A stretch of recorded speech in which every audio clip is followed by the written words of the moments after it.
নমস্কার বন্ধুরা, আমার সব বন্ধুরা নিশ্চয়ই খুব ভালো আছেন।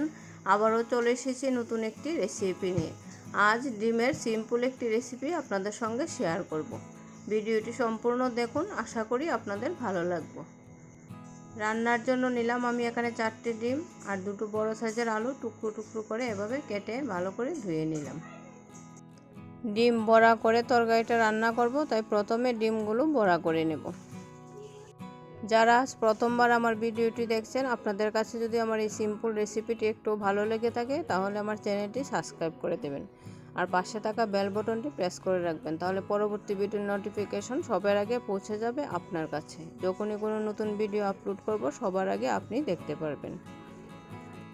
আর যারা পেজ থেকে আমার ভিডিওটি দেখছেন, আপনাদের কাছে যদি আমার রেসিপিটি একটু ভালো লেগে থাকে তাহলে বন্ধুদের মধ্যে শেয়ার করে দেবেন আর আমার পেজটা ফলো করে রাখবেন। ধন্যবাদ। ডিম আমরা অনেকভাবেই রান্না করি, গোটা ডিমও রান্না করি, সিদ্ধ করেও রান্না করি, কিন্তু একটু অন্যভাবে এভাবে রান্না করে দেখবেন। আশা করি আপনাদের রেসিপিটা খুবই ভালো লাগবে। ভিডিওটিতে অবশ্যই একটি লাইক দিয়ে কন্টিনিউ করবেন প্লিজ। আমার এই সিম্পল রেসিপিটি আপনাদের কাছে কেমন লাগলো কমেন্টে অবশ্যই জানাবেন, কারণ আপনাদের একটি কমেন্টে আমি অনেকটা উৎসাহ পাই পরবর্তী ভিডিও বানানোর জন্য। রোজ রোজ একই রান্না খেতে ভালো লাগে না, তাই আজ একটু অন্যরকমভাবে ট্রাই করলাম। এভাবে ডিমগুলো বড়া করে তরকারি রান্না করার জন্য অবশ্যই কড়াইতে তেলের পরিমাণটা খুবই অল্প দিতে হবে।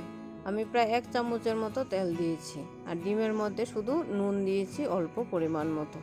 এভাবে সবগুলো ডিম বড়া করে নিয়েছি। এখন একটু নুন আর হলুদ দিয়ে দিলাম। এবার আলুগুলো ভেজে নেব। আপনারা যদি এভাবে না খেয়ে থাকেন তাহলে ট্রাই করবেন, আশা করি আপনাদের কাছে খুবই ভালো লাগবে রেসিপিটা। দেখুন বন্ধুরা, আলুগুলো ভাজা হয়ে গেছে। এবার তেলের মধ্যে দিয়ে দিলাম পেঁয়াজ কুচি। পেঁয়াজগুলো ভাজা হয়ে গেছে, এবার দিয়ে দিলাম মশলা বলতে জিরে বাটা, লঙ্কা বাটা, 2 টুকরো রসুন, আদা আর পেঁয়াজ বাটা একসঙ্গে ভালো করে বেটে নিয়েছি। আর দিয়ে দিলাম পরিমাণ মতো নুন আর হলুদ।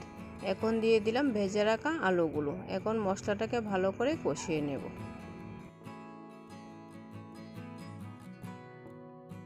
দেখুন বন্ধুরা, মশলাটা ভালো করে কষিয়ে নিয়েছি, মশলা থেকে তেল ছেড়ে গেছে। এবার দিয়ে দিলাম পরিমাণ মতো জল।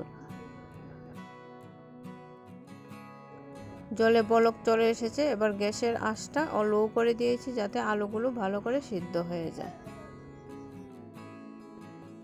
দেখুন বন্ধুরা, আলুগুলো অল্প সিদ্ধ হয়ে গেছে।